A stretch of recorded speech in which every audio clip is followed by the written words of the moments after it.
അകത്തെ മനുഷ്യനിൽ സംഭവിക്കുന്ന ക്ഷീണം.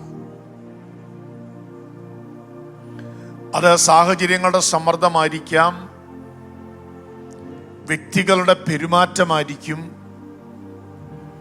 കാലങ്ങൾ ഓടിപ്പോകുന്നു എന്ന പ്രയാസമായിരിക്കും, തക്ക സമയത്ത് ദൈവത്തിൻ്റെ വാഗ്ദത്തങ്ങളുടെ നിവർത്തികൾ സംഭവിക്കുന്നില്ല എന്ന ഭാരമായിരിക്കും, അല്ലെങ്കിൽ ജീവിതത്തിൻ്റെ പ്രതിസന്ധികളെക്കുറിച്ചുള്ള ബോധമായിരിക്കും. ഇതെല്ലാം സംഭവിപ്പിക്കുന്നത് നമ്മുടെ അകത്തെ മനുഷ്യനിൽ നടക്കുന്ന ക്ഷീണമാണ്. അകത്തെ മനുഷ്യൻ ക്ഷീണിച്ചാൽ അധികാരമുള്ള ദൈവസഭയുടെ പ്രവർത്തനം ഞാനെന്ന് പറയുന്ന വ്യക്തിയിൽ സംഭവിക്കുന്നില്ല. യേശു കർത്താവ് പറയുന്നു, ഞാൻ എൻ്റെ സഭയെ പണിയും. അതെങ്ങനെയുള്ളതാണ്? അത് പാതാള ഗോപുരങ്ങൾക്ക് ജയിക്കാൻ കഴിവില്ലാത്ത ഒരു പണിയാണ്. പാതാള ഗോപുരങ്ങൾക്ക് ജയിക്കാൻ കഴിയാത്ത തരത്തിൽ ഞാൻ നടത്തുന്ന സഭയുടെ പണി വീണ്ടെടുക്കപ്പെട്ട വിശുദ്ധനിൽ അതിൻ്റെ പൂർണ്ണതയിൽ നടക്കാതെ വരുന്നത് എപ്പോഴാ? അകത്തെ മനുഷ്യൻ ക്ഷീണിക്കുമ്പോൾ. അകത്തെ മനുഷ്യൻ അവൻ്റെ മഹത്വത്തിൻ്റെ ധനത്തിനൊത്തവണ്ണം അവൻ്റെ ആത്മാവിനാൽ എങ്ങനെയാണ് ബലം പ്രാപിക്കുന്നത്? ബലം പ്രാപിക്കണമെങ്കിൽ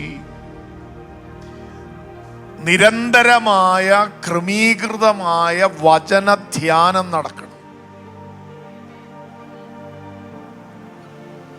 അതിശക്തമായ ആത്മാവിലുള്ള പ്രാർത്ഥന നടക്കണം.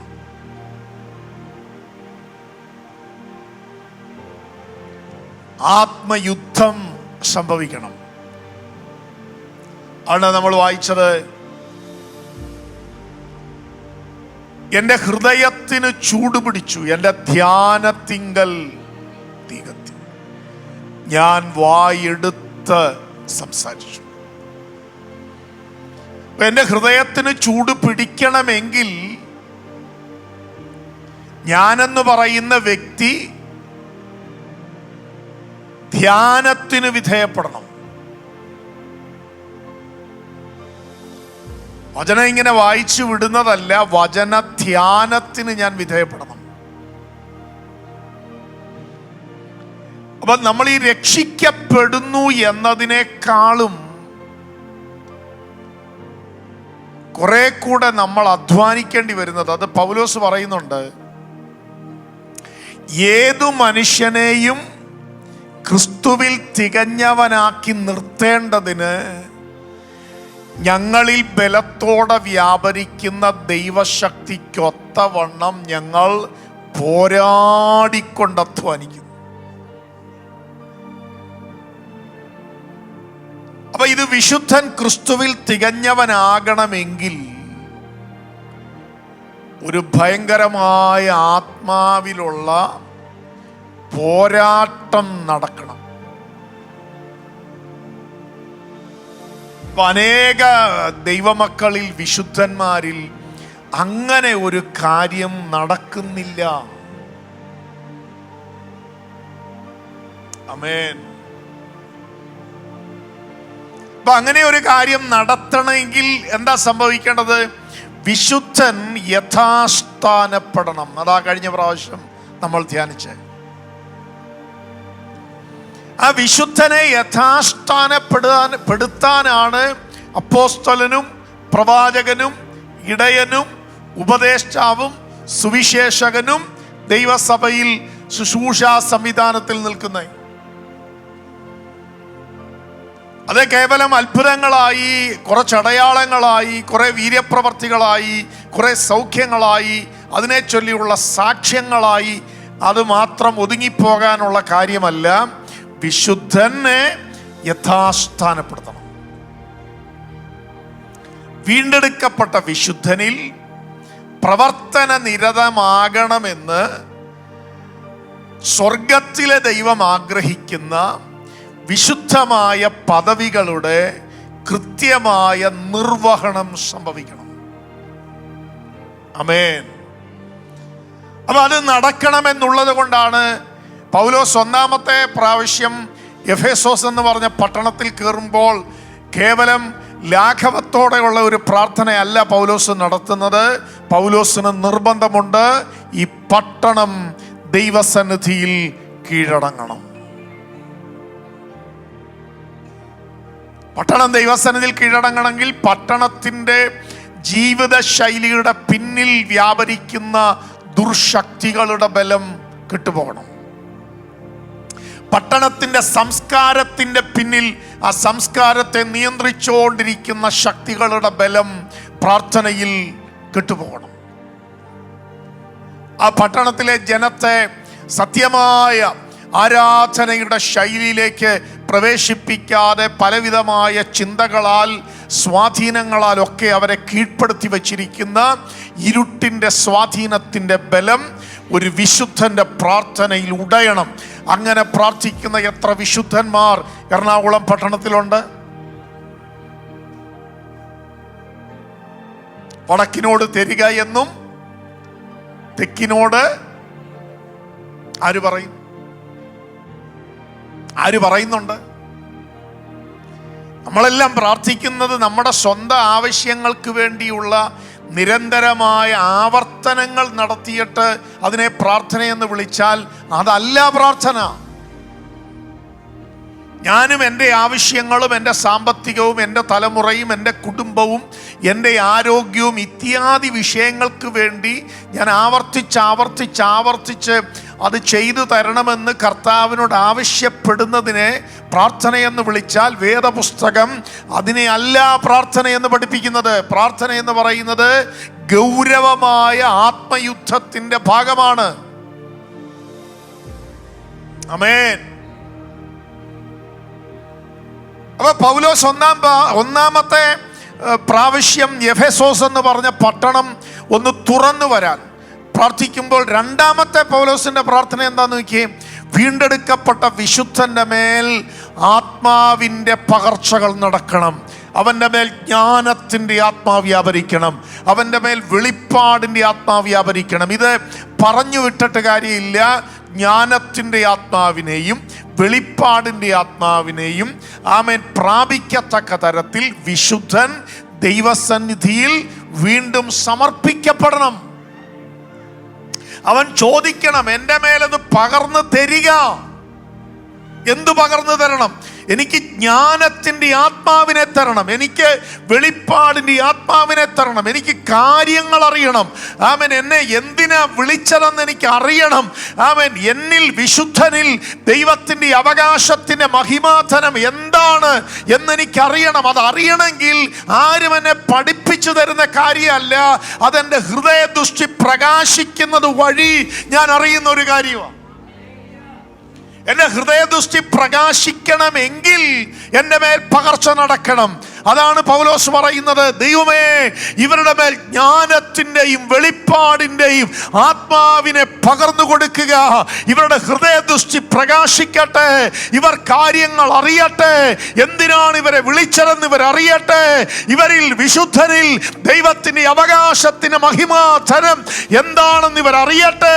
വിശ്വസിക്കുന്നവർക്ക് വേണ്ടി വ്യാപരിക്കുന്ന ദൈവശക്തിയുടെ അളവറ്റ വലിപ്പം ഇന്നത് എന്ന് ഇവർ അറിയത്തക്ക തരത്തിൽ ഇവരുടെ ഹൃദയത്തിന്റെ ദൃഷ്ടി ഒന്ന് പ്രകാശിക്കുമാർ ദൈവികമായ ജ്ഞാനത്തിന്റെയും വെളിപ്പാടിന്റെയും ആത്മാവിനെ വിശുദ്ധന്റെ മേൽ പകരുക. അപ്പൊ നമ്മളെ ചോദ്യം, ഇന്ന് വരെ ദൈവദാസന്മാരുടെ അടുക്കൽ നമ്മൾ പ്രാർത്ഥിക്കാൻ പോയിട്ടുള്ള സമയത്ത് നമ്മൾ ആവശ്യപ്പെട്ടിട്ടുള്ള പ്രാർത്ഥന എന്തുവാ?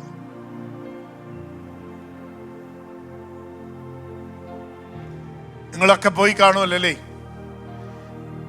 ദൈവദാസനെ എനിക്ക് വേണ്ടി ഒന്ന് പ്രാർത്ഥിക്കണം, എൻ്റെ കുടുംബത്തിന് വേണ്ടി ഒന്ന് പ്രാർത്ഥിക്കണമെന്ന് പറഞ്ഞ് നമ്മൾ പ്രാർത്ഥന ചോദിച്ചിട്ടുള്ളത് എന്തിനു വേണ്ടിയാണ്?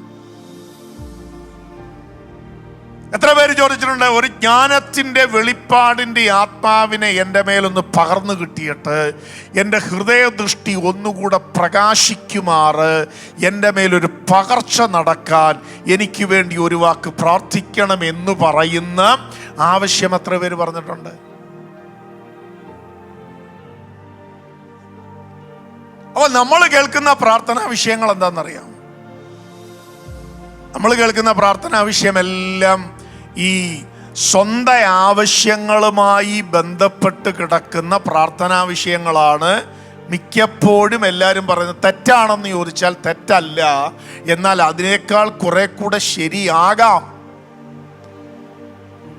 ആ ശരിയാകണമെങ്കിൽ ഈ വെളിച്ചം നമ്മുടെ അകത്ത് പ്രകാശിക്കണം. ഇതാണ് പൗലോസിന്റെ ആത്മഭാരം എന്ന് പറയുന്നത്.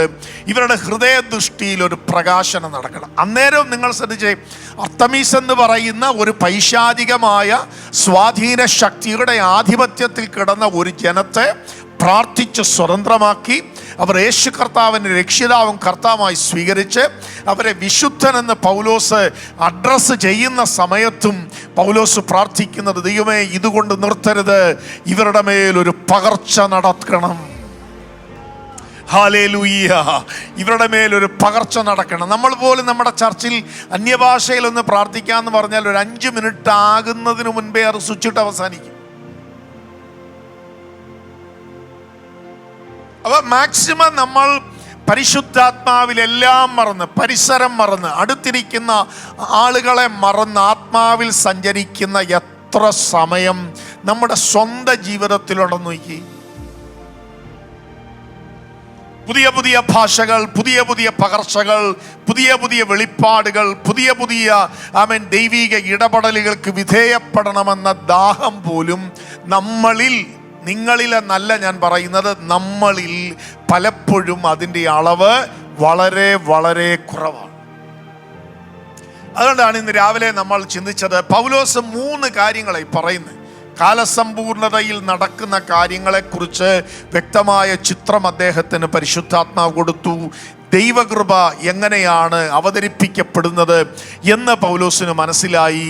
ദൈവികമായ രഹസ്യത്തിൻ്റെ വളരെ ഗൗരവമായ പ്രവർത്തനം എങ്ങനെയാണെന്ന് പൗലോസിന് മനസ്സിലായി. എന്ന് പറഞ്ഞാൽ ഈ ദൈവസഭ എന്ന് പറയുന്ന ദൈവത്തിൻ്റെ അത്ഭുതകരമായ സ്വപ്നം ഒരു രക്ഷിക്കപ്പെട്ട വീണ്ടെടുക്കപ്പെട്ട വിശുദ്ധനിൽ എങ്ങനെയാണ് പ്രവർത്തന നിരതമാകുന്നതെന്ന് പൗലോസിന് സ്വർഗത്തിലെ ദൈവം പറഞ്ഞു കൊടുത്തപ്പോൾ പൗലോസ് പറഞ്ഞു, ഇത് പഠിപ്പിച്ചു കൊടുക്കുന്നത് നടക്കത്തില്ല, ഇത് ഞാൻ മുട്ടുമടക്കിയാലേ ഈ സംഭവം നടക്കത്തുള്ളൂ. പ്രാർത്ഥനയിൽ ഭവനത്തിനകത്ത് മുട്ടുമടങ്ങിയാലേ ആ ഭവനത്തിനകത്ത് ദൈവസഭ എന്ന് പറയുന്ന ഒരു അധികാര കേന്ദ്രം പ്രവർത്തന സജ്ജമാകത്തുള്ളൂ. വേണമെങ്കിൽ അടുത്തിരിക്കുന്ന ആളോട് പറഞ്ഞു കൊടുക്ക്, ആമേൻ, പ്രാർത്ഥനയിൽ മുട്ടുമടക്കണം.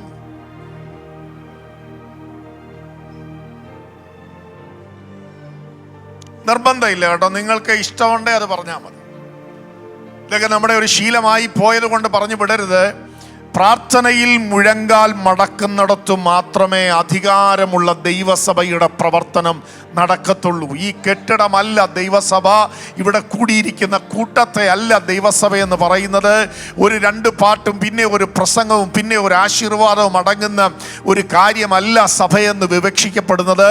സഭയെന്ന് പറയുന്നത് പാതാള ഗോപുരങ്ങൾക്ക് ജയിക്കാൻ കഴിയാതെ വീണ്ടെടുക്കപ്പെട്ട വിശുദ്ധന്റെ അകത്ത് അതിശക്തമായി പ്രവർത്തന നിരതമാകുന്ന ദൈവത്തിന്റെ സ്വപ്നമാണ്. അങ്ങനെ ഒരു കാര്യം ഞാനെന്ന് പറയുന്ന വ്യക്തിയിൽ ആമേൻ സജീവമാണെങ്കിൽ അവിടെയാണ് പിശാചുക്കൾ ഭയപ്പെട്ടു പോകുന്നത്. അവർക്ക് മനസ്സിലാകുന്നു അതിനെ ജയിക്കാൻ ഞങ്ങൾക്ക് കഴിയത്തില്ല. അവൻ്റെ അകത്ത്, ആ വ്യക്തിയുടെ ഉള്ളിൽ അതിശക്തമായ ദൈവസഭയുടെ പ്രവർത്തനം ആമേൻ സജീവമായി നടക്കുന്നത് കൊണ്ട് അവനെ ജയിക്കുക ഞങ്ങൾക്ക് പ്രയാസമാണ് എന്ന് ദുർഭൂതങ്ങൾ പറയത്തക്ക തരത്തിൽ ഈ ഉപവാസത്തിനകത്ത് ഒരു ഭയങ്കരമായ പകർച്ച യേശുവിന്റെ നാമത്തിൽ ഇപ്പോൾ മുതൽ സംഭവിച്ചു തുടങ്ങട്ടെ. അപ്പോൾ നമ്മളെ അവിശ്വാസമാണ് നമ്മളെ സ്വാധീനിക്കുന്നതെങ്കിൽ ഭയമാണ് നമ്മളെ അസ്വസ്ഥപ്പെടുത്തുന്നതെങ്കിൽ, ആകുലതകളാണ് നമ്മളെ വേട്ടയാടുന്നതെങ്കിൽ, അതിൻ്റെ അർത്ഥം നമ്മുടെ അകത്തെ മനുഷ്യൻ ബലശാലിയല്ല. എന്തോ അകാരണമായ ഭയം എന്നെ അലട്ടിക്കൊണ്ടിരിക്കുന്നു, എന്തോ ആകുലതകൾ എന്നെ വേട്ടയാടിക്കൊണ്ടിരിക്കുന്നു, എന്തൊക്കെ അവിശ്വാസത്തിന്റെ ചിന്തകൾ എന്നിൽ ഇങ്ങനെ സംഘർഷം ഉളവാക്കുന്നു. എനിക്ക് വിശ്വാസത്തിന്റെ ധൈര്യത്തിൽ അങ്ങോട്ട് കയറാൻ കഴിയുന്നില്ല, പ്രത്യാശയിൽ എനിക്ക് യാത്ര ചെയ്യാൻ കഴിയുന്നില്ല. അങ്ങനെ ഒരു അനുഭവമാണ് വീണ്ടെടുക്കപ്പെട്ട വിശുദ്ധനിൽ ഇന്ന് രാത്രി ആമേൻ വ്യാപരിക്കുന്നതെങ്കിൽ, അതിൻ്റെ അർത്ഥം നിങ്ങളുടെ അകത്തെ മനുഷ്യൻ എവിടെയോ ക്ഷീണിതരാണ്. നിങ്ങൾ പാട്ട് പാടുന്നുണ്ടാകാം, നിങ്ങൾ അന്യഭാഷ പറയുന്നുണ്ടാകാം, നിങ്ങൾ കൈയടിക്കുന്നുണ്ടാകാം, നിങ്ങൾ വചനം വായിക്കുന്നുണ്ടാകാം, നിങ്ങൾ ഉപവസിക്കുന്നുണ്ടാകാം. ഇതൊക്കെ ശരിയാണ്. പക്ഷെ നിങ്ങളുടെ അകത്തെ മനുഷ്യൻ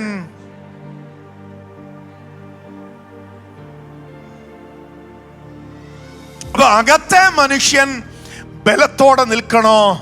അവന്റെ ആഹാരം എന്ന് പറയുന്നത് ദൈവത്തിന്റെ വചനമല്ലാതെ മറ്റൊന്നും.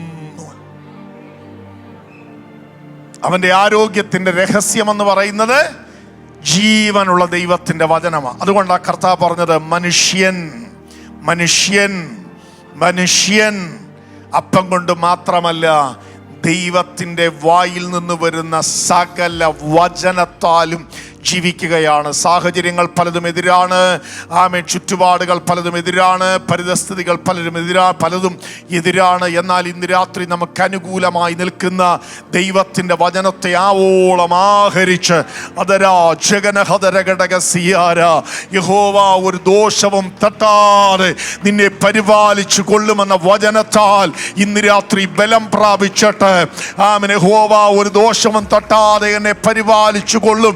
അതുകൊണ്ട് മനുഷ്യർ എന്നോട് എന്തു ചെയ്യുമെന്ന് നമുക്ക് ധൈര്യത്തോടെ പറയാം. ആ ബലം എവിടുന്ന്? ആ ബലം ചുറ്റുപാടുകളുടെ അനുകൂലതയിൽ നിന്ന് വരുന്ന ബലമല്ല. ആ ബലം എന്ന് പറയുന്നത് സാഹചര്യങ്ങളെല്ലാം എനിക്ക് അനുകൂലമായി നിൽക്കുന്നത് കൊണ്ടുള്ള ബലമല്ല, എല്ലാ വാതിലുകളും എൻ്റെ മുമ്പിൽ തുറന്ന് കിടക്കുന്നത് കൊണ്ടുള്ള ബലമല്ല. പിന്നെയോ എൻ്റെ ബലമെന്ന് പറയുന്നത് സർവശക്തനായ ദൈവത്തിൻ്റെ വായിൽ നിന്ന് വരുന്ന അരുളപ്പാടുകൾ ആഹരിച്ചു നിൽക്കുന്നത് കൊണ്ട് എൻ്റെ ഉള്ളം എന്നോട് പറയുന്നു, ഇല്ല, ഒരു ദോഷവും തട്ടാതെ യഹോവ നിന്നെ പരിപാലിക്കും. പൗലോസിന്റെ ജീവിതം നോക്കിയേ, എല്ലാം എതിരാണ്. പൗലോസിനെ നശിപ്പിക്കണം എന്ന് വിചാരിച്ച് എല്ലാവരും ആലോചന നടത്തിക്കൊണ്ടിരിക്കുന്ന സമയത്ത് ഉലയുന്ന കപ്പലിനകത്തേക്ക് ഇറങ്ങി വരുന്ന ഒരു ദൂതൻ പൗലോസിനോട് പറയുന്നു, നീ ഭയപ്പെടരുത്, നിന്നെ ആരും ഒന്നും ചെയ്യത്തില്ല. മനുഷ്യരുടെ പ്ലാനുകൾ നിനക്കെതിരാണ്, അവരുടെ പദ്ധതികൾ നിനക്കെതിരാണ്, നിന്നെ തരം കിട്ടിയാൽ ഒടുക്കിക്കളയാൻ അവർ ആലോചന ചെയ്യുന്നുണ്ട്. എന്നാൽ സ്വർഗത്തിലെ ദൈവത്തിന്റെ ആലോചന നിന്റെ അടുക്കലേക്ക് ഇന്ന് രാത്രി വരികയാണ്. നിന്നെ ആരും ഒന്നും ചെയ്യത്തില്ല. എഫെസ്യ ലേഖനം 3-ാമത്തെ അധ്യായം 17-ാമത്തെ വാക്യം ഒന്ന് വായിച്ചേ. ക്രിസ്തു വിശ്വാസത്താൽ നിങ്ങളുടെ ഹൃദയങ്ങളിൽ വസിക്കേണ്ടതിനും, ക്രിസ്തു വിശ്വാസത്താൽ നിങ്ങളുടെ ഹൃദയങ്ങളിൽ വസിക്കേണ്ടതിന് വരം. ക്രിസ്തു എൻ്റെ ഹൃദയത്തിൽ വിശ്വാസത്താൽ വസിച്ചാൽ എന്താ സംഭവിക്കണ്ടേ? എൻ്റെ ഹൃദയത്തിൽ ക്രിസ്തു വിശ്വാസത്താൽ വസിച്ചാൽ എന്താ സംഭവിക്കണ്ടേ? എൻ്റെ ഉള്ളിൽ ഉയരുന്ന മാനുഷികമായ ചിന്തകളുടെ സ്ഥാനത്ത് യേശു കർത്താവിന് എന്നോട് പറയാനുള്ള നിരവധിയായ സന്ദേശങ്ങൾ എൻ്റെ ഉള്ളിൽ മുഴങ്ങിക്കൊണ്ടേയിരിക്കും. കാരണം എൻ്റെ അകത്തൊരാൾ താമസിക്കുന്നുണ്ട്, എന്നോട് സംസാരിക്കുന്നുണ്ട്. ഞാൻ ഏതെങ്കിലും ഒരു മീറ്റിങ്ങിൽ പോയിരുന്ന് മാത്രം ദൈവശബ്ദം കേൾക്കുന്നയാളല്ല, എൻ്റെ അകത്ത് ഒരുവൻ താമസിക്കുന്നുണ്ട്.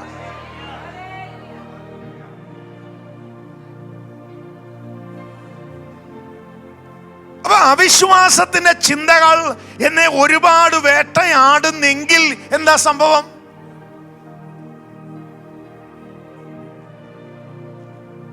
നമ്മളൊക്കെ ഓടി വന്ന ഒരു മീറ്റിങ്ങിൽ പങ്കെടുത്ത് ആ 1.5 മണിക്കൂർ ചാർജായി പോകുന്നവരാണ്.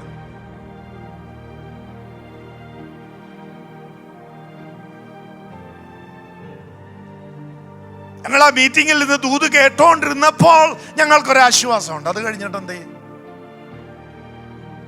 നിങ്ങളുടെ ഉള്ളിൽ ഒരാൾ താമസിക്കുന്നുണ്ടല്ലോ. നിങ്ങളുടെ ഉള്ളിൽ നിങ്ങളെ വീണ്ടെടുത്തവൻ താമസിക്കുന്നുണ്ടല്ലോ. അദ്ദേഹം മൗനം പാലിക്കുന്ന ആളല്ലല്ലോ, അദ്ദേഹം നിരന്തരം സംസാരിക്കുന്ന ആളാണ്.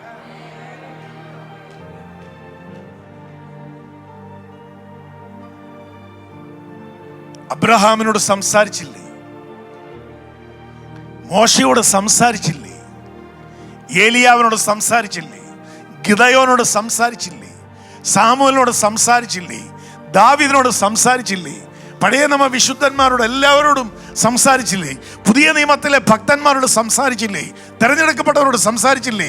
അങ്ങനെയെങ്കിൽ ആ ആൾ എൻ്റെ ഉള്ളിൽ താമസിക്കുന്നുണ്ടെങ്കിലോ? അപ്പൊ ഞാൻ പൈശാചിക ശബ്ദങ്ങൾ കേട്ട് അസ്വസ്ഥപ്പെടുന്ന ഒരു തലത്തിൽ ജീവിക്കേണ്ടയാളല്ല. നെഗറ്റീവ് ചിന്താഗതിക്കകത്ത് ലോക്ക് ചെയ്യപ്പെടേണ്ടയാളല്ല ഞാൻ. കാരണം എൻ്റെ അകത്ത് എൻ്റെ വീണ്ടെടുപ്പുകാരൻ താമസിക്കുന്നുണ്ട്. വിശുദ്ധന്റെ ഉള്ളിൽ വീണ്ടെടുപ്പുകാരൻ താമസിക്കുന്നു. ഇത് പൗലോസിന്റെ നിർബന്ധമായിരുന്നു. അതുകൊണ്ടാണ് പൗലോസ് പറയുന്നത്, സ്വർഗത്തിലും ഭൂമിയിലും സകല കുടുംബത്തിനും പേർ വരാൻ കാരണമായ പിതാവിൻ്റെ സന്നിധിയിൽ ഞാൻ മുട്ടുകുത്തിയിട്ട് എൻ്റെ രണ്ടാമത്തെ പ്രാർത്ഥന എന്ന് പറയുന്നത്, യേശുക്രിസ്തു വിശ്വാസത്താൽ നിങ്ങളുടെ ഹൃദയങ്ങളിൽ വസിക്കേണ്ടതിന് വരം നിങ്ങൾക്കുണ്ടാകണം. ഞാൻ കേൾക്കുന്നത് പോലെ നിങ്ങളും ആ ദൈവശബ്ദം അനുനിമിഷം കേൾക്കണം.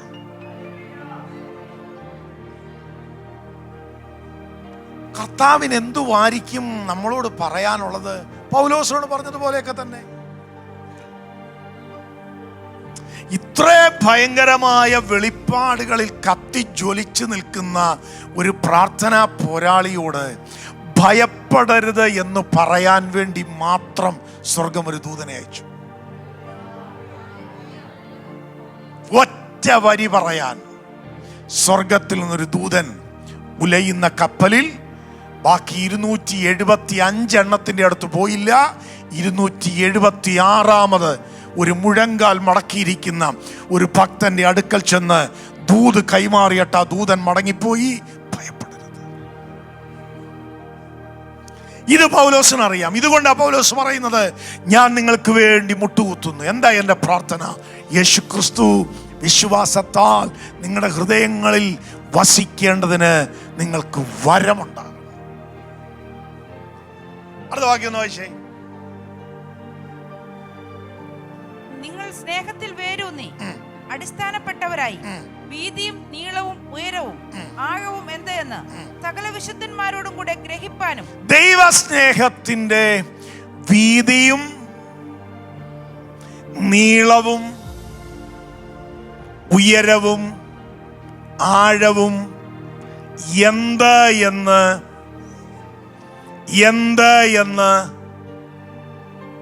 പറ.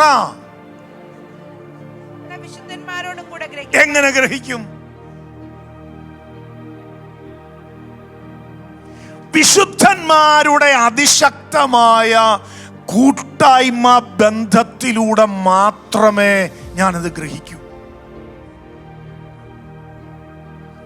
എനിക്ക് വളരെ ശക്തമായ ആത്മീക സൗഹൃദങ്ങൾ ഉണ്ടാകണം. അല്ലാതെ ഞാൻ തനിച്ചിരുന്ന് പ്രാർത്ഥിച്ചു കയറും, ഞാൻ തനിച്ചിരുന്ന് ഉപവസിച്ച് ജയം പ്രാപിക്കും, ഞാൻ തനിച്ചിരുന്ന് നടക്കുകയല്ല. നിങ്ങൾ സ്നേഹത്തിൽ വേരൂന്നി അടിസ്ഥാനപ്പെട്ടവരായി സ്നേഹത്തിന്റെ വീതി, നീളം, ഉയരം, ആഴം എന്നത്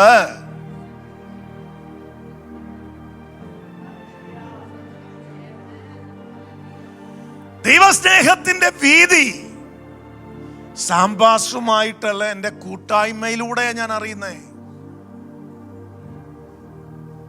ആ ബന്ധത്തിലൂടെ. പരമഭക്തൻ ആരോടും മിണ്ടുകയില്ല, നേരെ വന്ന് കസേരയിലിരിക്കും, 1.5 മണിക്കൂർ പ്രാർത്ഥിക്കും, ആരോടും മിണ്ടുകയില്ല, നേരെ തിരിച്ച് വീട്ടിൽ പോകും. ആയിക്കോട്ടെ, പക്ഷേ സ്നേഹത്തിൻ്റെ വീതിയും നീളവും ആഴവും ഉയരവും എന്ത് എന്ന് ഗ്രഹിക്കാമെന്ന് വ്യാമോഹിക്കരുത്. ഇത് ഗ്രഹിക്കണോ? വിശുദ്ധന്മാരോട് കൂടെ നല്ല സൗഹൃദങ്ങൾ വേണമെന്ന് പറഞ്ഞു കൊടുത്തേ. പറഞ്ഞില്ല? അതിപ്പോ നിങ്ങൾക്ക് ഏറ്റവും ഇഷ്ടപ്പെട്ട ആളുടെ അടുത്തിരുന്നുകൊണ്ട് പറഞ്ഞിട്ട് കാര്യമില്ല.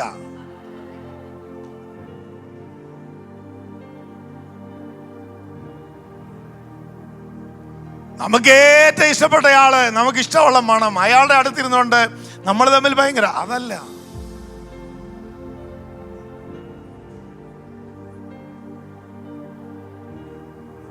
സകല വിശുദ്ധന്മാരോട് കൂടെ. അതൊക്കെ വന്നാൽ നമ്മുടെ പ്രാർത്ഥന തീരുമോ? എന്ന് തീരും? എങ്ങനെ തീരും? ഇപ്പൊ നമ്മൾ പ്രാർത്ഥന തുടങ്ങുന്നതും അറിയാം. ബാക്കി പറഞ്ഞു.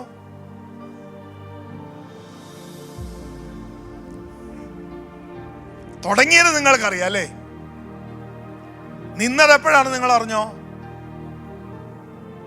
എപ്പോഴും ഉണർന്നപ്പോൾ അറിഞ്ഞു. ഗംഭീര തുടക്കമായിരുന്നു പ്രാർത്ഥനയുടെ. പക്ഷെ എപ്പോഴാ അവസാനിച്ചെന്ന് അറിഞ്ഞില്ല. കാരണം എന്താ പറയത്ര മടി.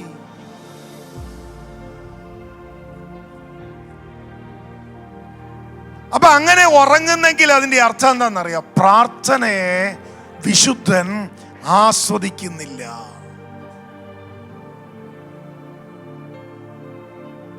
നിങ്ങൾക്ക് ഏറ്റവും ഇഷ്ടമുള്ള ആളോട് കാര്യം പറഞ്ഞുകൊണ്ടിരിക്കുന്നിടത്ത് നിങ്ങൾ ഉറങ്ങിയിട്ടുണ്ടോ? ഉറങ്ങാതിരിക്കില്ലേ? ആരെങ്കിലും പോയി കിടന്ന് ഉറങ്ങാൻ പറഞ്ഞാലും നമ്മൾ പറയും. എന്നാ പ്രാർത്ഥിച്ചുകൊണ്ടിരിക്കുന്ന നമ്മളോട് പറയട്ടെ പോയി കിടന്ന് ഉറങ്ങാൻ. സ്തോത്രം. ഇതാരാ ഇത് പറയുന്നതെന്ന് ഓർത്താ നമ്മളിരുന്നേ. ഇത് പറഞ്ഞിട്ട് വേണം നമുക്ക് നിർത്താൻ. അപ്പൊ ഈ പ്രാർത്ഥന ഒരു സ്നേഹത്തിൽ നടക്കണ്ടേ ദൈവമക്കളെ? വേണ്ടേ? ഇത് ദൈവം എന്നെ ഏൽപ്പിച്ചൊരു ഭയങ്കര നിയോഗമാണെന്ന വെളിപ്പാടിൽ നടക്കണ്ടേ? ഇല്ലെങ്കിൽ എങ്ങനെ ഈ മനുഷ്യൻ ഇത്രയും പ്രാർത്ഥിച്ചേ? ഇതേപോലെ പ്രതിസന്ധികൾ അനുഭവിച്ചു പോകുന്ന മനുഷ്യൻ എല്ലാ ലേഖനങ്ങളിലും ദൈവസഭയോട് പറഞ്ഞല്ലോ, ഞാൻ നിങ്ങൾക്ക് വേണ്ടി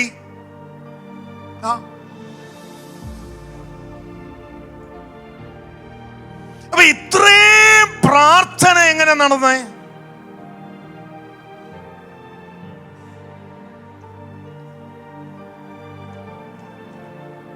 പൗലോസ് ഭയങ്കര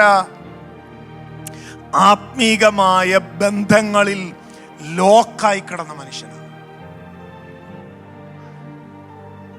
അങ്ങേര് ഒരിക്കലും ഏകാഗിയായിരുന്നില്ല. അതുകൊണ്ടാണ് പുള്ളിയെ പെട്ടെന്ന് പൂട്ടാൻ പറ്റാതായിപ്പോയത്. പുള്ളി നിരാശനായിട്ടുണ്ട്. പക്ഷെ ആ സമയത്തും ആരൊക്കെയോ പുള്ളിക്ക് വേണ്ടി പ്രാർത്ഥിച്ചു.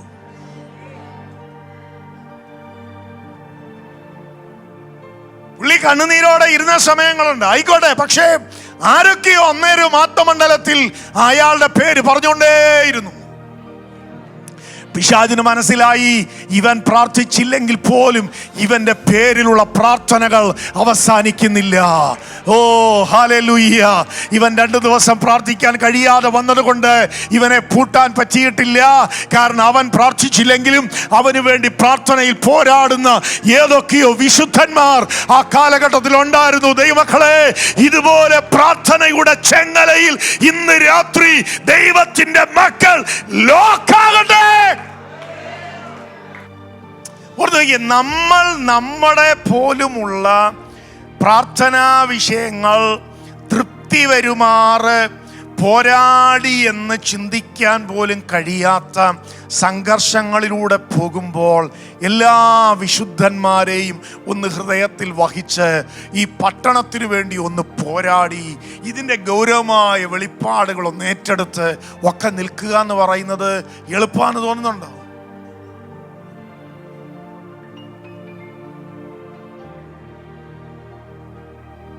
നമ്മൾ ഇങ്ങനെ നോക്കുമ്പോൾ എല്ലാം എളുപ്പമാണ്. ഡ്രം സെറ്റ് വായിക്കാൻ ആളുണ്ട്, ഗിറ്റാർ വായിക്കാൻ ആളുണ്ട്, കീബോർഡ് വായിക്കാൻ ആളുണ്ട്, വർഷിപ്പ് ലീഡ് ചെയ്യാൻ ആളുണ്ട്. കയറി അങ്ങോട്ട് നിന്ന് അതിൻ്റെ താളത്തിനനുസരിച്ച് ഒന്ന് പോയി ഒരു 2-3 മണിക്കൂർ കഴിയുമ്പോൾ നമ്മൾ നിർത്തിപ്പോകും. അതല്ല സംഭവം. ഇത് നന്നായി അധ്വാനിക്കേണ്ട ഒരു കാര്യമാണ്.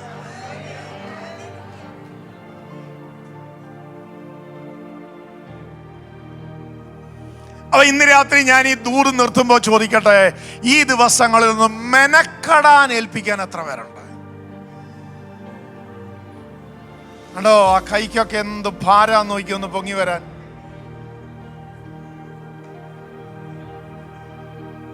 ഒന്ന് നന്നായി മെനക്കെടാൻ പ്രയാസമാ. ഞാൻ അങ്ങനെ തന്നെ പ്രസംഗിക്കും. ഇത് പ്രയാസമാണ്, എന്നാലും ഇതെന്റെ മേൽ കിടക്കുന്ന ഒരു നിയോഗമാണ് എന്ന് സമ്മതിക്കാൻ.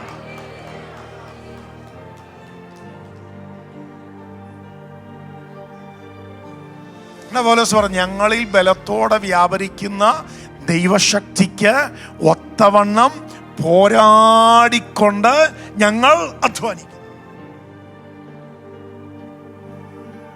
അതുപോലെ ആ മനുഷ്യൻ അധ്വാനിച്ചപ്പോഴാണ് പൈശാചിക ആത്മാക്കൾ വിളിച്ചു പറഞ്ഞത്, ഞങ്ങൾക്ക് ഈ കാലഘട്ടത്തിൽ അവനെ നന്നായി പരിചയമുണ്ട്.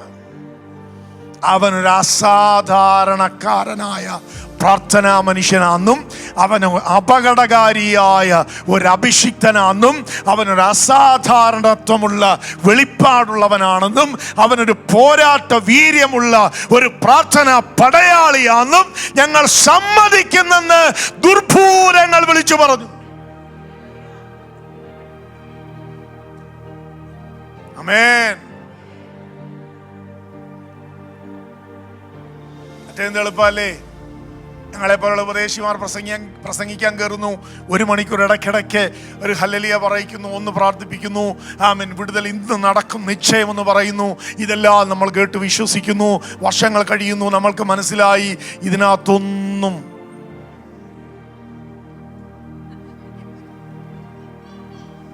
എന്താ പറയാത്ത.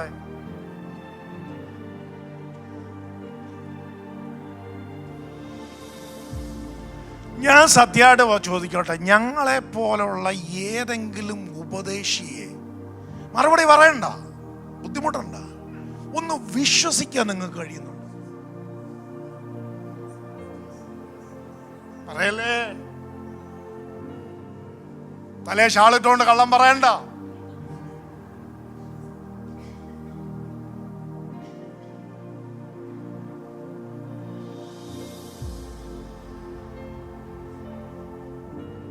ഒരു പ്രവചനത്തെ അഗാധമായി ഒന്ന് വിശ്വസിച്ചെടുക്കാൻ,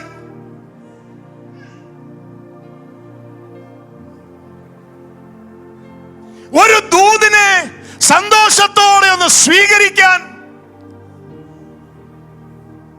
എന്താ സംഭവിച്ചത്?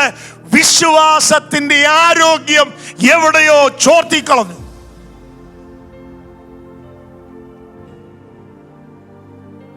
അച്ഛനെങ്കിലും ഒരാമൻ എനിക്ക് വേണ്ടി പറഞ്ഞല്ലോ. കാലങ്ങൾ, അനുഭവങ്ങൾ, അവസ്ഥകൾ, ചുറ്റുപാടുകൾ, സാക്ഷ്യങ്ങൾ നമ്മുടെ വിശ്വാസത്തിന്റെ ആരോഗ്യത്തെ ചോർത്തിക്കൊണ്ടുപോയി.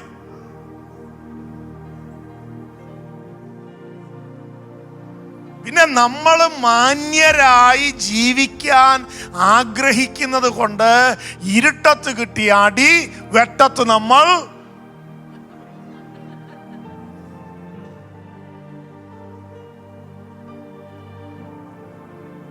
അല്ല ദൈവമക്കളെ,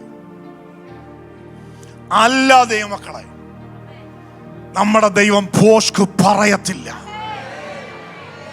നമ്മുടെ ദൈവം ഭോഷ്ക് പറയത്തില്ല. അവൻ പോസ്റ്റ് പറഞ്ഞ് നമ്മളെ ചതിക്കുന്ന ദൈവമല്ല. അവൻ സത്യവാനാണ്, അവൻ വിശ്വസ്തനാണ്, അവൻ നല്ലവനാണ്.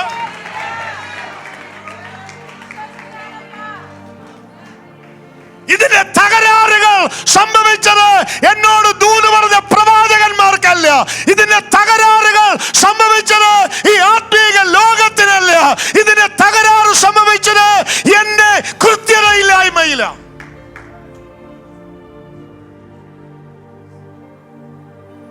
എന്റെ ചുവടുവയ്പ് എവിടെയോ പാളിപ്പോയി. എന്റെ ആത്മീക ജീവിതത്തെ പണിതെടുക്കുന്നതിൽ എവിടെയോ എന്റെ ശ്രദ്ധ പാളിപ്പോയി. എന്റെ ധ്യാനത്തിൽ എവിടെയോ തീയുടെ കുറവ് വന്നു. എന്റെ ആത്മയുദ്ധത്തിൽ എവിടെയോ ക്ഷീണം സംഭവിച്ചു. എന്റെ വിശ്വാസത്തിന് എവിടെയോ അതിന്റെ ഗൗരവം പോയി.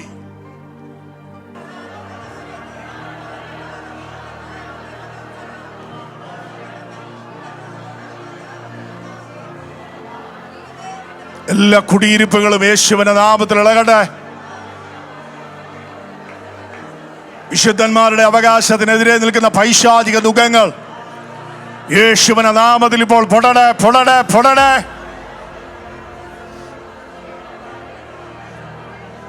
പാമ്പുകളെ, തേളുകളെ, ശത്രുവിന്റെ സകല ബലത്തെയും ചവിട്ടാൻ ചവിട്ടാൻ ചവിട്ടാൻ ചവിട്ടാൻ ചവിട്ടാൻ ഞാൻ നിങ്ങൾക്ക് അധികാരം തരുന്നു.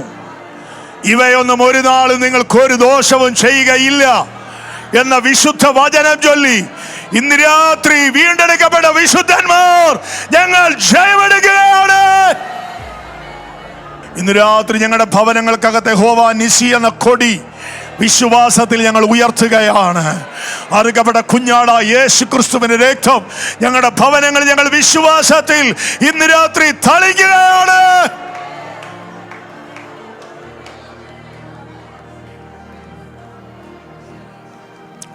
ദുഷ്ടൻ പല്ലുകടി ചുരുങ്ങിപ്പോകും. നീതിമാൻ എന്നേക്കും കുലുങ്ങാറ് നിൽക്കുന്ന സിയോൻ പർവ്വതം പോൽ. എത്ര പേര് വിശ്വസിക്കുന്നുണ്ട്? ദൈവികമായ വിടുതലുകൾ എന്റെ കാതുകൊണ്ട് ഞാൻ കേൾക്ക്. എന്റെ വായിൽ അവൻ പുതിയൊരു പാട്ടു തരും. എന്റെ വായിക്ക് അവൻ നന്മ കൊണ്ട് തൃപ്തി വരുത്തും. ഞാൻ എന്റെ സഭയെ പണിയും, പാതാള ഗോപുരങ്ങൾ അതിനെ ജയിക്കുകയില്ല. അതിന്റെ പൂർണ്ണ മഹത്വത്തിൽ അതിന്റെ പണി നിന്നിൽ നടക്കത്തില്ലെന്ന് വാദിക്കുന്ന ആമേൻ പൈശാചിക സ്വാധീനങ്ങളോട് ഇന്ന് രാത്രി ആ വചന വെളിപ്പാടിൽ ആത്മനിറവിൽ നിനക്ക് പറയാൻ കഴിയട്ടെ. ആമേൻ അവന്റെ സഭയെ ഞാൻ എന്ന് പറയുന്ന വിശുദ്ധനിൽ പണിയും, പാതാള ഗോപുരങ്ങൾ അതിനെ ജയിക്കുകയില്ല.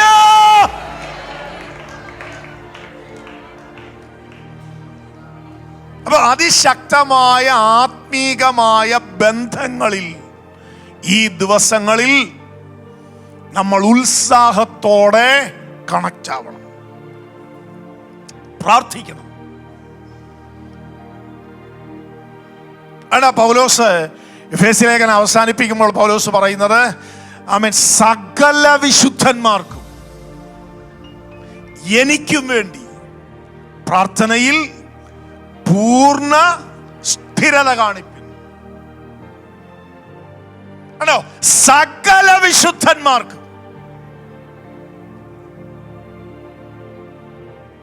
അപ്പൊ നമ്മുടെയൊക്കെ പ്രാർത്ഥനകൾ എവിടെയോ സ്വാർത്ഥതയിൽ കേന്ദ്രീകരിക്കപ്പെടുന്നെങ്കിൽ ഇന്ന് രാത്രി അത് പൊട്ടിപ്പോണം.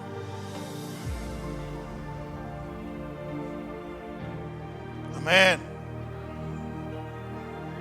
അവന്റെ സ്നേഹത്തിന്റെ വീതിയും നീളവും ഉയരവും ആഴവും എന്ത് എന്ന് സകല വിശുദ്ധന്മാരോട് കൂടെ അയ്യോ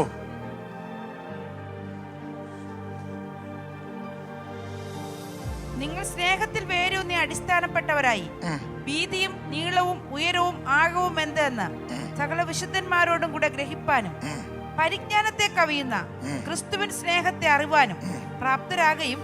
പരിജ്ഞാനത്തെ കവിയുന്ന ക്രിസ്തുവിന്റെ സ്നേഹത്തെ അറിയാൻ പ്രാപ്തരാകണം.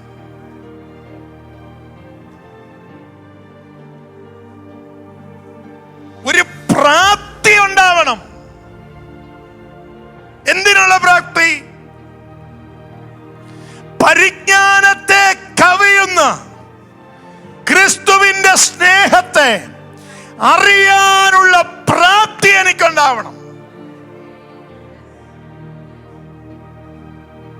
ആ പ്രാപ്തി ഉണ്ടായാൽ നീതിമാൻ വേഗത്തിൽ കുലുങ്ങിപ്പോവുകയില്ല.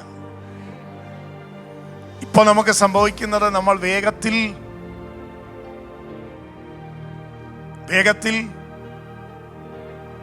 നമ്മൾ എവിടെയാ ദൂത് തുടങ്ങിയേ? പൗലോസ് എവിടെയാ പ്രാർത്ഥന തുടങ്ങിയേ? നിങ്ങളുടെ അകത്തെ മനുഷ്യൻ അവന്റെ മഹത്വത്തിന്റെ ധനത്തിന് ഒത്തവണ്ണം അവന്റെ ആത്മാവിനാൽ ബലപ്പെടണം എന്നതാണ് പൗലോസിന്റെ പ്രാർത്ഥനയുടെ ഒന്നാമത്തെ ആവശ്യം. അപ്പൊ നമ്മൾ ചിന്തിച്ചു തുടങ്ങിയത്, നമ്മുടെ അകത്തെ മനുഷ്യൻ എവിടെയോ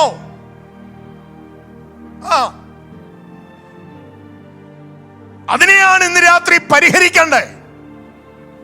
പുറമേ പ്രശ്നങ്ങളൊന്നും ഇല്ലെങ്കിലും നമ്മുടെ അകത്തെ മനുഷ്യൻ എവിടെയോ എപ്പോഴോ ക്ഷീണിക്കുന്നുണ്ട്, ആകുലപ്പെടുന്നുണ്ട്, ബലം കുറയുന്നുണ്ട്, സംശയാലുവാകുന്നുണ്ട്, ക്ഷീണിക്കുന്നുണ്ട്, ഭയപ്പെടുന്നുണ്ട്, അസ്വസ്ഥനാകുന്നുണ്ട്. ഇപ്പൊ പൗലോസ് പ്രാർത്ഥിച്ച് വരുക. കണ്ടോ? പരിജ്ഞാനത്തെ കവിയുന്ന ക്രിസ്തുവിന്റെ സ്നേഹത്തെ അറിയാൻ നിങ്ങൾ പ്രാപ്തരാകണം. ആ പ്രാപ്തിയിലാണ് നിങ്ങളുടെ അകത്തെ മനുഷ്യൻ വേഗത്തിൽ ക്ഷീണിച്ചു പോകാതെ നിൽക്കുന്ന ഒരു താക്കോല് തിരിയുന്നത്.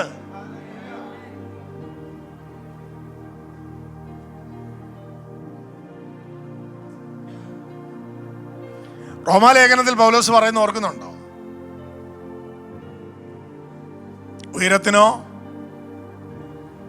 ആഴത്തിനോ ജീവനോ നഗ്നതയോ പട്ടിണിയോ ആപത്തോ വാളോ വാഴ്ചയോ ദൂതന്മാരോ നിലവിലുള്ളതോ വരാനുള്ളതോ മറ്റ് യാതൊരു സൃഷ്ടിക്കും ക്രിസ്തുവേശുവിന്റെ സ്നേഹത്തിൽ നിന്ന് എന്നെ വേർപിരിക്കാൻ കഴിയുകയില്ല എന്ന് ഞാൻ ഉറച്ച് വിശ്വസിച്ചിരിക്കുന്നു. അതുകൊണ്ട് എന്നെ സ്നേഹിച്ച ക്രിസ്തുവിന്റെ സ്നേഹത്താൽ നമ്മൾ ഇതിലൊക്കെ പൂർണ്ണ ജയം പ്രാപിക്കുന്നു.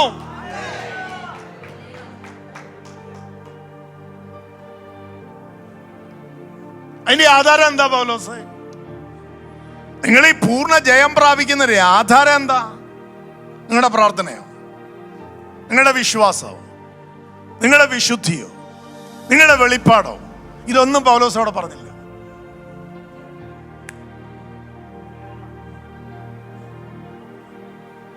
ശരിക്കും ക്രിസ്തുവിന് നമ്മളോടുള്ള സ്നേഹത്തെ അതിൻ്റെ പൂർണ്ണതയിൽ അറിയാവുന്ന എത്ര പേര് ഇവിടെ ഇരിപ്പുണ്ട്?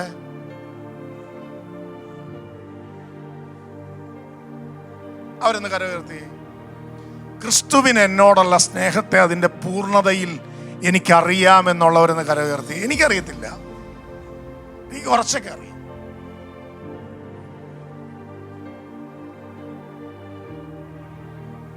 കണ്ടാ പൗലോസ് പറഞ്ഞു, ഇതറിയാൻ പരിജ്ഞാനത്തെ കവിയുന്ന ക്രിസ്തുവിന്റെ സ്നേഹത്തെ അറിയാൻ കണ്ടോ? പ്രാർത്ഥിക്കുക പുള്ളി.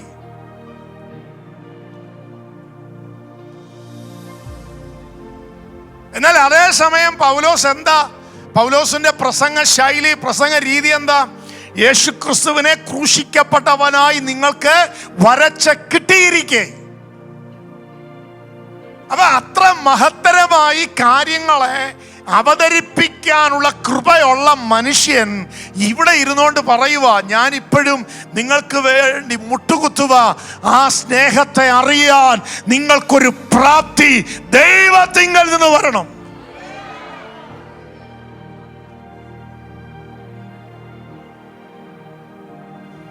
കർത്താവിന് നിങ്ങളോടുള്ള സ്നേഹത്തിന്റെ പൂർണ്ണത ഇതുവരെ നിങ്ങൾക്ക് മനസ്സിലായിട്ടില്ലെന്ന് പറഞ്ഞു. പറ അടുത്തിരിക്കുന്ന ആളോട്. മനസ്സിലായെന്നല്ല പറയണ്ടേ,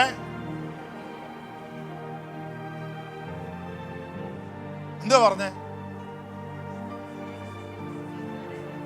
പൂർണ്ണത.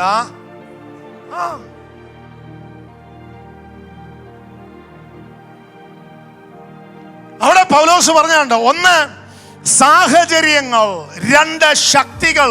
ഇങ്ങനെ രണ്ട് തരത്തിലാണ് റോമർ 8 പറഞ്ഞുകൊണ്ട് വരുന്നത്. സാഹചര്യം എന്താ? ആപത്തോ, പട്ടിണിയോ, വാളോ, നഗ്നതയോ. അടുത്തത് എന്താ പുള്ളി പറഞ്ഞേ? ശക്തികളാ പറഞ്ഞേ, കഷ്ടതയോ? അല്ല, അതൊക്കെ സാഹചര്യ. ജീവനോ, ദൂതന്മാർക്കോ, വാഴ്ചകൾക്കോ, അധികാരങ്ങൾക്കോ, ഇപ്പോഴുള്ളതിനോ വരുവാനുള്ളതിനോ, ഉയരത്തിനോ ആഴത്തിനോ, മറ്റ് യാതൊരു സൃഷ്ടിക്കോ നമ്മുടെ കർത്താവായ യേശു ക്രിസ്തുവിനുള്ള ദൈവ സ്നേഹത്തിൽ നിന്ന് നമ്മെ വേർപിരിപ്പാൻ കഴിയുകയില്ല എന്ന് ഞാൻ ഉറച്ചിരിക്കുന്നു. രണ്ട് കാര്യങ്ങളാ പുള്ളി പറഞ്ഞു. ഒന്ന്, പ്രതികൂലമായ സാഹചര്യങ്ങൾക്ക് എന്നെ തൊടാനൊക്കുകയില്ല. രണ്ട്, വെല്ലുവിളിക്കുന്ന ശക്തികൾക്ക് എന്നെ തൊടാനൊക്കുകയില്ല. കാരണം യേശു ക്രിസ്തുവിൽ എന്നോടുള്ള സ്നേഹത്തിന്റെ പൂർണ്ണതയിൽ ഇതിലൊക്കെ ഞാൻ ജയം പ്രാപിക്കും. നമ്മൾ ജയം പ്രാപിക്കും. നമ്മള്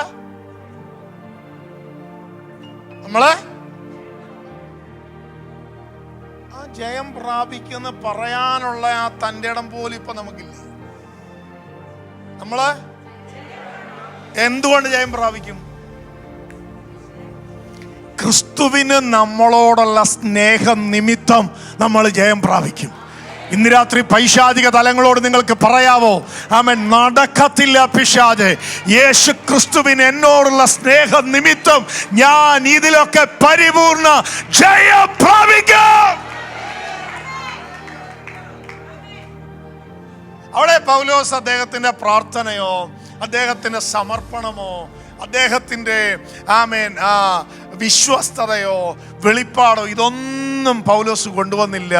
പൗലോസ് മാറി നിന്നിട്ട് പറയുന്നു, ഇതൊന്നുമല്ല അതിൻ്റെ ആധാരം. യേശു ക്രിസ്തുവിന് എന്നോട് തോന്നുന്ന, എന്നോടുള്ള നിസ്സീമമായ, നിസ്തുല്യമായ, നിരുപമമായ ആ സ്നേഹത്തിൽ ഞാൻ വിശ്വസിക്കുന്നത് കൊണ്ട് ഞാൻ പറയുന്നു, ഞാൻ ഇതിലൊക്കെ പൂർണ്ണ ജയം. നമ്മൾ ജയിക്കും, നമ്മൾ ജയിക്കും, നമ്മൾ ജയാളികളാകും. ഇതെല്ലാം കാൽക്കീഴിലാകും. ഇതിനെല്ലാം മാറ്റം വരും. അവസ്ഥകൾ തിരിഞ്ഞ് കറങ്ങും. ഇതുവരെ നടക്കാത്ത കാര്യങ്ങൾ ഈ ദിവസങ്ങളിൽ നടത്തിയെടുക്കും ദൈവം. ആമേൻ. കാരണം അവൻ നമ്മളെ സ്നേഹിക്കുന്നു.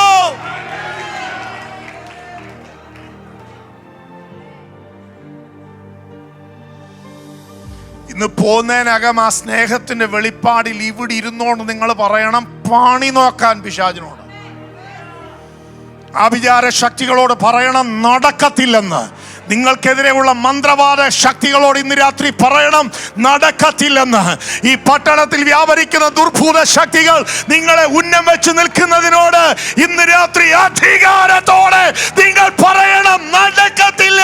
ക്രിസ്തുവിന് എന്നോടുള്ള സ്നേഹം നിമിത്തം ഇതിലൊക്കെ ഞാൻ പരിപൂർണ ജയം പ്രാപിക്കുന്നു.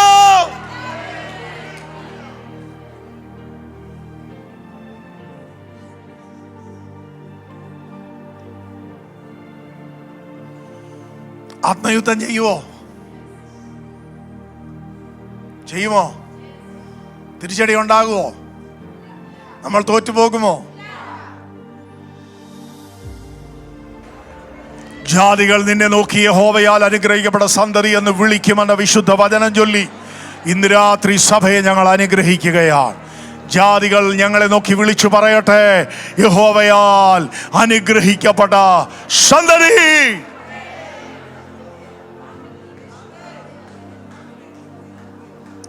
സന്തോഷമുള്ളവർ ഒരു ഹല്ലേലൂയ പറയാമോ?